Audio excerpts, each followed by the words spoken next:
National paragliding accuracy प्रतियोगिता में शुक्रवार को लैंडिंग के दौरान 2 प्रतियोगी घायल हो गए हैं। कपकोट के केदारेश्वर मैदान में हुए हादसे में टिहरी के रणजीत सिंह चौहान और बागेश्वर के नवीन परिहार लैंडिंग के समय संतुलन खो बैठे और गिरने से उन्हें चोटें आ गई हैं। दोनों को प्राथमिक उपचार के बाद में बागेश्वर जिला अस्पताल में भर्ती कराया गया। हादसे के बावजूद प्रतियोगिता सुरक्षित प्रोटोकॉल के साथ में जारी है और अधिकारियों ने सुरक्षा उपायों की समीक्षा तेज कर दी है। लैंडिंग के समय उनका जो थोड़ा बैलेंस बिगड़ गया था, बैलेंस बिगड़ने के कारण उनको हल्की चोट आई है और फिर उनको हमने मौके पर ही जो हमारे एम्बुलेंस और डॉक्टर्स थे उनके द्वारा ट्रीटमेंट दिया गया। दूसरे हैं नवीन परिहार जो भी पायलट हैं इस प्रतिस्पर्धा में वो भी भाग ले रहे हैं। उनकी लैंडिंग के समय में थोड़ा पैर में ज़्यादा प्रेशर पड़ा होगा तो पैर में उनके मोच आने की जानकारी है। हल्द्वानी में क्रिकेट टूर्नामेंट कराने के नाम पर हाई प्रोफाइल धोखाधड़ी करने वाला जालसाज आखिरकार गिरफ्तार हो गया। पुलिस ने यूपी के नोएडा के रहने वाले विकास ढाका नाम के जालसाज को गिरफ्तार किया है, जिसने 3 से 10 फरवरी तक हल्द्वानी के इंटरनेशनल स्टेडियम में T20 क्रिकेट लीग करने का झांसा दिया था, जिसके लिए कई लोगों को टीमें लाखों रुपए में बेची गई थी और इन टीमों के मालिकों से वादा किया गया था कि इस टूर्नामेंट में कई बड़े खिलाड़ी हिस्सा लेंगे। लेकिन जालसाज विकास ढाका लोगों को टूर्नामेंट की अलग अलग डेट देता रहा और टूर्नामेंट टालता रहा। में पुख्ता इनपुट यह था कि इसने फॉर्च्यून होटल में इसने कमरे को चेकआउट कर दिया था और जो है जबकि स्थानीय जनता को और टीम ओनर्स को ये लुभाए राजा के शाम को मैच करेंगे, तो मैच कराने वाले जो है चेकआउट करके जा रहे थे, तो उसी दौरान जो है इसको बुलाकर जो है पूछताछ की गया। उत्तराखंड में समाज कल्याण विभाग एक बार फिर से सुर्खियों में है। बुजुर्गों को मिलने वाली विधवा और साथ ही वृद्धावस्था पेंशन का लाभ वो लोग ले गए जो पात्र ही नहीं थे, जिसके बाद में सीएम धामी ने सख्त रुख दिखाया है और साथ ही कई आदेश भी दिए गए हैं। आपको रिपोर्ट में दिखाते हैं।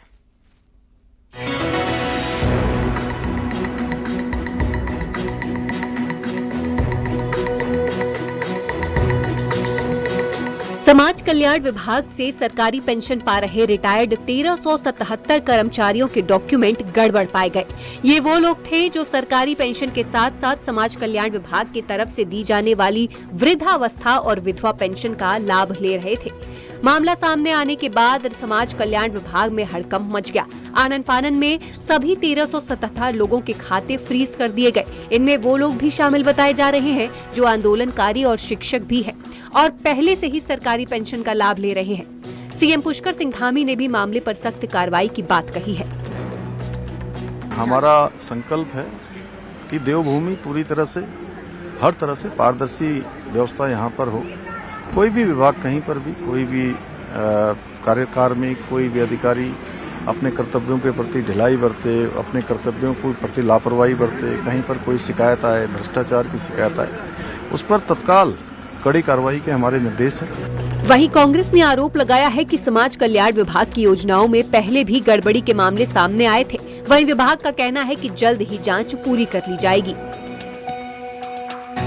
निश्चित रूप में इसमें भी कोई भाजपा का नेता संलिप्त होगा। पहले लोग कहते थे कि दाल में काला है, अब लगता है कि दाल ही काली है।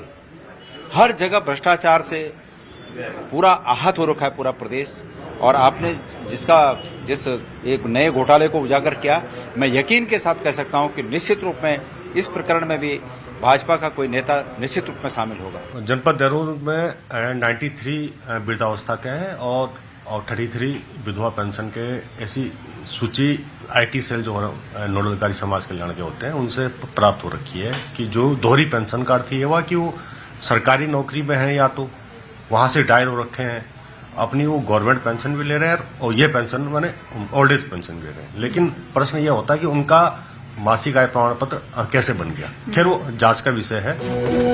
जरूरतमंदों को मिलने वाली पेंशन को वो लोग डकार गए जो उस पेंशन के पात्र ही नहीं थे।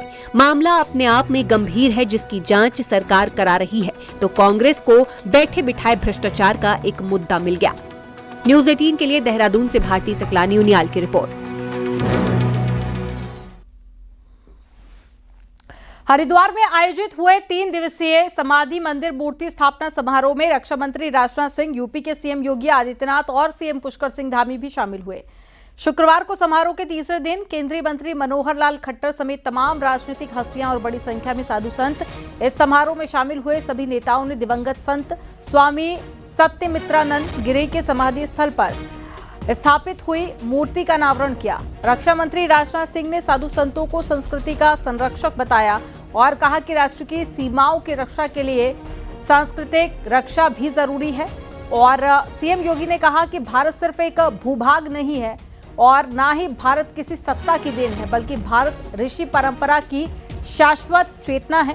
वहीं सीएम धामी ने दिवंगत संत स्वामी सत्यमित्रानंद गिरी के देश और समाज की सेवा के लिए किए गए कार्यों की सराहना की। परम सौभाग्य है कि मुझे इस 3 दिवसीय गुरुदेव समाधि मंदिर व मूर्ति स्थापना के समारोह में आप सबके उपस्थित होकर ब्रह्मलीन पूज्य सत्यमित्रानंद गिरी जी महाराज को नमन करने का शुभ अवसर प्राप्त हो रहा है। उनके संपूर्ण जीवन के बारे में हम सभी वक्ताओं ने बहुत विस्तार से यहाँ पर बताया है कि उन्होंने अपना संपूर्ण जीवन सनातन संस्कृति, राष्ट्र चेतना और मानवता की सेवा के लिए समर्पित किया। तो वास्तव में भारत एक भौगोलिक टुकड़ा मात्र नहीं है। भारत की ऋषि परंपरा की तपस्या से या भारत किसी सत्ता की उपज नहीं है। यह भारत की शाश्वत भारत के ऋषि परंपरा की तपस्या की शाश्वत चेतना का केंद्र बिंदु है हमारा भारत। अब हमें राष्ट्रवाद से भी ऊपर उठकर सांस्कृतिक राष्ट्रवाद और सांस्कृतिक पुनरुत्थान की ओर भी देखना होगा। और भारत की विशेषता यही रही है, यहां राष्ट्र की कल्पना तलवार या सत्ता से नहीं बनी है। यहां राष्ट्र की कल्पना तलवार या सत्ता से नहीं बनी है। यहां राष्ट्र ऋषियों की कुटिया से निकला है, आश्रमों से निकला है, गुरु और शिष्य के संवाद से यहां राष्ट्र निकला है। पौड़ी गढ़वाल के यमकेश्वर में स्थित इंटर कॉलेज के नवनिर्मित भवन का यूपी सीएम योगी आदित्यनाथ और सीएम पुष्कर सिंह धामी ने लोकार्पण किया। इस मौके पर मुख्यमंत्री पुष्कर सिंह धामी ने सीएम योगी की तारीफ की और कहा कि सीएम योगी सनातन धर्म के रक्षक हैं, उनका इस क्षेत्र में काफी लगाव है। वहीं यूपी सीएम योगी आदित्यनाथ ने कहा कि इंटरमीडिएट कॉलेज का भवन बन गया है। 1 महीने के अंदर इस भवन में सभी जरूरी सुविधाएं भी हो जाएंगी, जिससे इस क्षेत्र का शैक्षणिक विकास होगा। आज हम सब के बीच में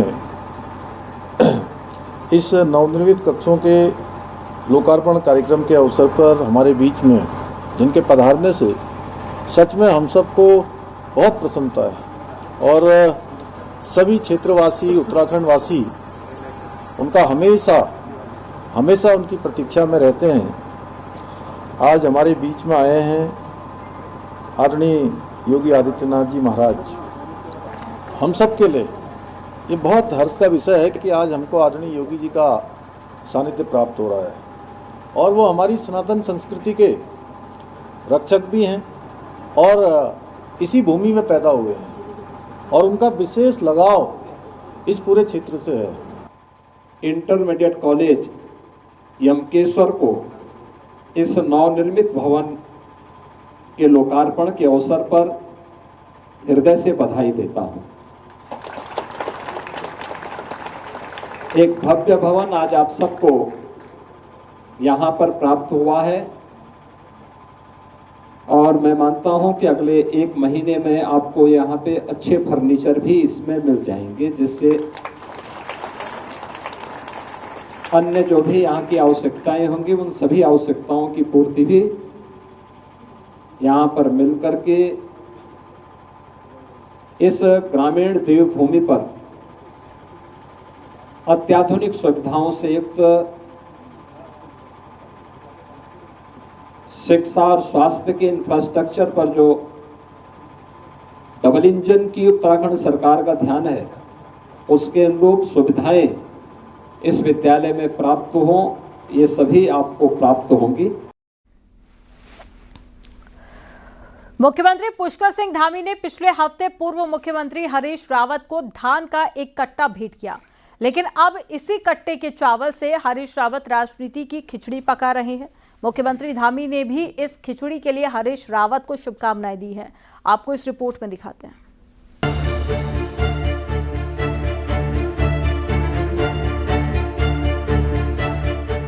सियासत की तस्वीरें आपने बहुत देखी होंगी, लेकिन भेंट में चावल का कट्टा दिया जाना ये नजारा शायद पहली बार देखा होगा।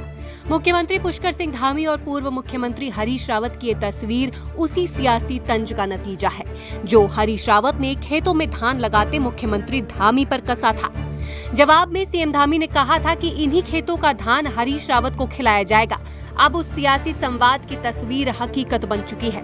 पिछले दिनों मुख्यमंत्री धामी खुद हरीश रावत के आवास पर पहुंचे और अपने खेतों में उगे धान का एक कट्टा सप्रेम भेंट किया, लेकिन राजनीति के मंझे हुए खिलाड़ी हरीश रावत ने इसमें भी सियासी तड़का लगा दिया। अच्छी बात है कि उन्होंने मेरी उस टिप्पणी को, जो व्यंग था, उसको याद रखा और चलिए उस व्यंग की इतनी कीमत भी नहीं, मुझे मैं समझता हूँ 15-20 किलो तो रहे होंगे धान चावल, अभी देखे नहीं मैंने। महिला पोषण आहार योजना हमने इसी फरवरी के माह में प्रारंभ की थी, तो उसकी जिस दिन प्रारंभ की थी उस दिन जो है धामी जी के चावलों की खिचड़ी जो है अपनी वृद्ध माताओं को खिला। चावल की खिचड़ी के बहाने हरीश रावत ने महिला और वृद्ध पोषण योजनाओं पर निशाना साधा, तो मुख्यमंत्री ने भी उसे सधे हुए अंदाज में जवाब दिया। सीएम धामी ने कहा कि किसी भी योजना को बंद नहीं किया गया है, बल्कि प्रधानमंत्री नरेंद्र मोदी के नेतृत्व में किसानों और महिलाओं को आगे बढ़ाने का काम हो रहा है।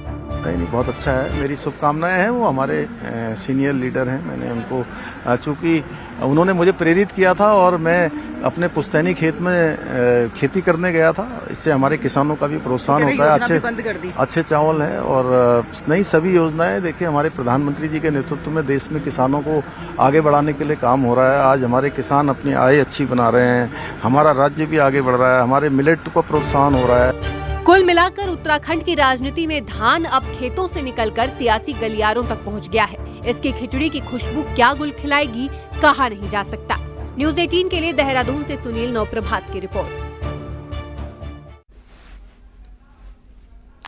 विश्व प्रसिद्ध पर्यटक स्थल औली में 13 से 16 फरवरी तक प्रस्तावित नेशनल विंटर चैंपियनशिप के आयोजन स्थल को लेकर विंटर गेम संगठन ने एक बड़ा वैकल्पिक फैसला लिया है। वर्तमान में औली के नंदा देवी स्कीइंग स्लोप पर तेजी से बर्फ पिघलने के कारण खेलों के आयोजन पर संशय के बादल मंडराने लगे हैं, जिसे देखते हुए देहरादून में हुई एक उच्च स्तरीय बैठक, जिसमें विंटर खेलों को घोड़सो बुग्याल या फिर रोपवे के 10 नंबर टावर के समीप शिफ्ट करने का निर्णय लिया गया। विंटर गेम संगठन के ज्वाइंट सेक्रेटरी अजय भट्ट की अध्यक्षता में आईटीबीपी के अधिकारियों, विभिन्न राज्यों के कोचों और मैनेजर के बीच में एक महत्वपूर्ण बैठक हुई, जिसमें कई सारे फैसले लिए गए।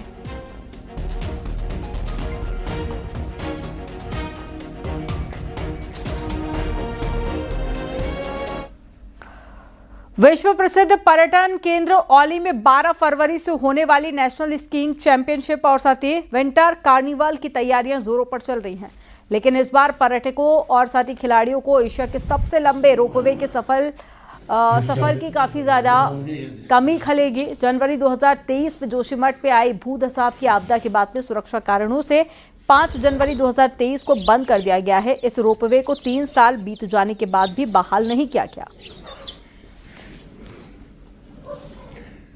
रोपवे प्रारंभ कर देना चाहिए। कुछ दिन पहले कुछ लोग आए भी थे, अब रिजल्ट हमें पता नहीं है, लेकिन हम चाहते हैं कि जितना जल्दी हो सके प्रारंभ हो जाए। और हमें ये भी नहीं लगता कि इसमें बहुत ज़्यादा समय लगेगा, क्योंकि रोपवे हर समय मेंटेनेंस रखते थे 2-3 साल पहले, तो यही थोड़ा मेंटेनेंस मांगेगी। बाकी पोल हमें लगता है अपनी जगह सही है। बर्फ़ के दौरान टीवी टावर से लेकर के औली तक का मार्ग लगभग अवरुद्ध रहता है, स्लिप होती है गाड़ियाँ, इसलिए रोपवे तो बहुत ज़रूरी थी। और हज़ारों टूरिस्ट जो है रोपवे से जाते थे, रोपवे का आनंद उठाते थे। इस बार 12 से 16 फरवरी तक नेशनल गेम्स ज़रूर हैं, लेकिन बिना रोपवे के ये गेम पहली बार जो है बिना रोपवे के नेशनल गेम आयोजित होंगे। हरिद्वार के सलेमपुर इलाके में बीती रात को एक कबाड़ के गोदाम में आग लग गई और आग इतनी ज्यादा भीषण थी कि ऊंची लपटें उठने लगी और देखते ही देखते पूरा गोदाम जल गया। गनीमत ये रही कि हादसे में किसी की जान नहीं गई है और बताया जा रहा है कि आग में लाखों का सामान जलकर स्वाहा हो गया है। फायर ब्रिगेड की टीम मौके पर पहुंची और फिर आग पर कंट्रोल किया गया।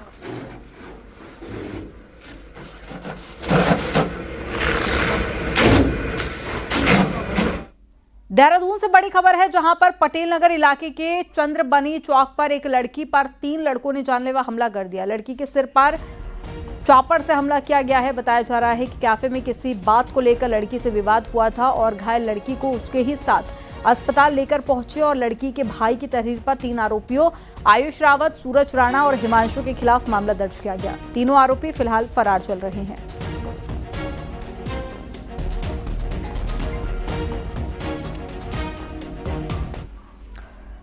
रुद्रप्रयाग के सिंद्रबाड़ी गांव में एक बेहद गुलदार पिंजरे में कैद होने की खबर सामने आई है, जो चौंकाने वाली है।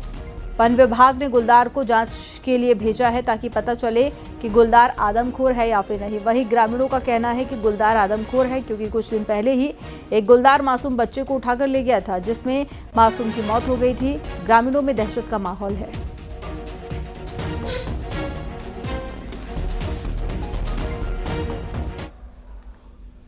रुद्रप्रयाग के जखोली ब्लॉक के कुनियाली गांव में 3 गुलदार देखने के मामले में ग्रामीणों में दहशत का माहौल है। बीती रात को गांव के कुछ लोगों ने सड़क किनारे 3 गुलदारों को एक मवेशी का शिकार करते हुए देखा, जिसका वीडियो सोशल मीडिया पर वायरल हो रहा है और गुलदार को पकड़ने की मांग तेज हो गई है।